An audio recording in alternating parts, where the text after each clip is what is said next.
October അവസാനം ഇറാനെതിരെ നടത്തിയ തിരിച്ചടിയിൽ ഇസ്രയേൽ F-35 സ്റ്റെൽത്ത് ഫൈറ്റർ ജെറ്റിന്റെ ശക്തി കാണിച്ചുവെന്ന് ബ്രിട്ടനിലെ ഉന്നത സൈനിക ഓഫീസർ ബുധനാഴ്ച പറഞ്ഞു. ഒക്ടോബറിൽ ഇറാനെതിരെ നടത്തിയ ആക്രമണത്തിൽ ഇസ്രയേൽ F-35 ഉപയോഗിച്ചതായി ഇതോടെ സ്ഥിരീകരണം ലഭിച്ചിരിക്കുകയാണ്. ഇറാനിലുടനീളം സൈനിക കേന്ദ്രങ്ങൾക്കെതിരെ ഒക്ടോബർ 26-ന് വ്യാപകമായ ആക്രമണം നടത്താൻ ഇസ്രയേൽ തങ്ങളുടെ F-35 ഉപയോഗിച്ചതായി യുകെയുടെ chief of defence staff admiral Tony Radakin വെളിപ്പെടുത്തി. മാസത്തിന്റെ തുടക്കത്തിൽ ഇറാന്റെ വൻ മിസൈൽ ആക്രമണത്തിന് മറുപടിയായി വന്ന ഓപ്പറേഷനിൽ ഇസ്രയേൽ തങ്ങളുടെ 5ാം തലമുറ വിമാനം ഉപയോഗിച്ചുവെന്ന് ഒരു പാശ്ചാത്യ ഗവൺമെന്റിൽ നിന്നുള്ള ആദ്യത്തെ സ്ഥിരീകരണമായാണ് ഇത് കണക്കാക്കുന്നത്. അതേസമയം ഇസ്രയേൽ തങ്ങളുടെ F-35 വിമാനങ്ങൾ പറത്തുകയും ആകാശത്ത് നിന്ന് വിക്ഷേപിക്കുന്ന ബാലിസ്റ്റിക് മിസൈലുകൾ വിക്ഷേപിക്കുകയും ചെയ്തതായി അക്കാലത്ത് റിപ്പോർട്ട് ചെയ്യപ്പെട്ടിരുന്നു. ഇസ്രയേൽ 100-ലധികം വിമാനങ്ങൾ ഉപയോഗിച്ചു. ആദ്യ തരംഗത്തിൽ ലക്ഷ്യത്തിന്റെ 100 മൈലിനുള്ളിൽ ഒരു വിമാനവും എത്തിയില്ല.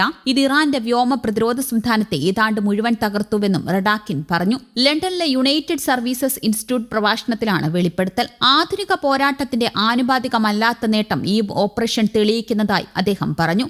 എന്നാൽ ബിസിനസ് ഇൻസൈഡർ റഡാക്കിന്റെ പരാമർശങ്ങളെക്കുറിച്ച് പ്രതികരിക്കാൻ ഇസ്രയേൽ പ്രതിരോധ സേനയും ബന്ധപ്പെട്ടെങ്കിലും ഇതുവരെ പ്രതികരണം ലഭിച്ചിട്ടില്ല. US പ്രതിരോധ കരാറുകാരൻ ലോക്ഹീഡ് മാർട്ടിൻ നിർമ്മിച്ച single engine multi role stealth എയർക്രാഫ്റ്റാണ് F-35. ഏകദേശം 20 വർഷങ്ങൾക്ക് മുമ്പ് ആദ്യത്തെ പറക്കൽ നടത്തിയ യുദ്ധവിമാനത്തിന് നിരവധി വകഭേദങ്ങളുമുണ്ട്. ഇപ്പോൾ ലോകമെമ്പാടുമുള്ള ഒരുപിടി രാജ്യങ്ങളിൽ ഇവ പറക്കുന്നുണ്ട്. 2018-ൽ F-35 ആദ്യമായി യുദ്ധത്തിൽ ഉപയോഗിച്ചത് ഇസ്രയേലായിരുന്നു. F-35A മോഡലിന്റെ ഉപവേരിയന്റായ 40 F-35I ജെറ്റുകളിൽ താഴെ മാത്രമേ ഇത് പ്രവർത്തിക്കൂ. ഇസ്രയേലിന്റെ 5ാം തലമുറ വിമാനമാണ് F-35. അമേരിക്കൻ നിർമ്മിത F-16, F-15 യുദ്ധവിമാനങ്ങളും ഇതിലുണ്ട്. പെന്റഗണിന്റെ ഏറ്റവും ചിലവേറിയ ആയുധ പദ്ധതിയായ F-35നെ ഇലോൺ മസ്ക് വിമർശിച്ചതിനു ശേഷമാണ് 5ാം തലമുറ പ്ലാറ്റ്ഫോമിനെ റഡാക്കിൽ പ്രശംസിച്ചത്. സ്പേസ് എക്സ് CEO കഴിഞ്ഞ മാസം സോഷ്യൽ മീഡിയയിൽ വിമാനത്തിന്റെ രൂപകൽപ്പനയെക്കുറിച്ചും വിമർശിച്ചിരുന്നു. Single seat single engine supersonic stealth strike പോരാളികളുടെ ഒരു അമേരിക്കൻ കുടുംബമാണ് ലോക്ഹീഡ് മാർട്ടിൻ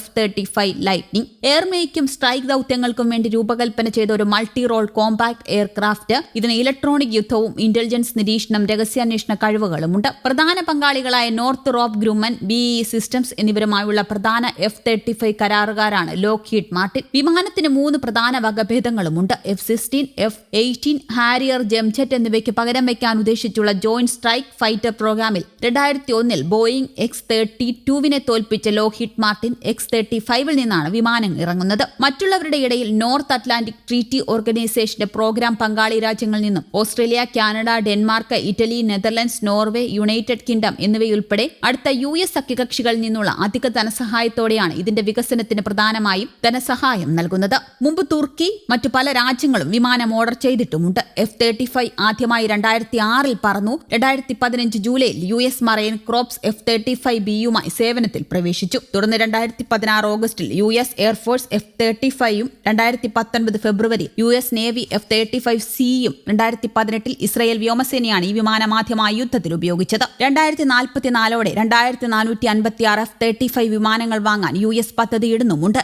ഇത് പതിറ്റാണ്ടുകളായി US air force, navy, marine crops എന്നിവയുടെ ക്രൂഡ് തന്ത്രപരമായ വ്യോമയാനത്തെ പ്രതിനിധീകരിക്കുന്നു. News desk, Kerala Kaumudi.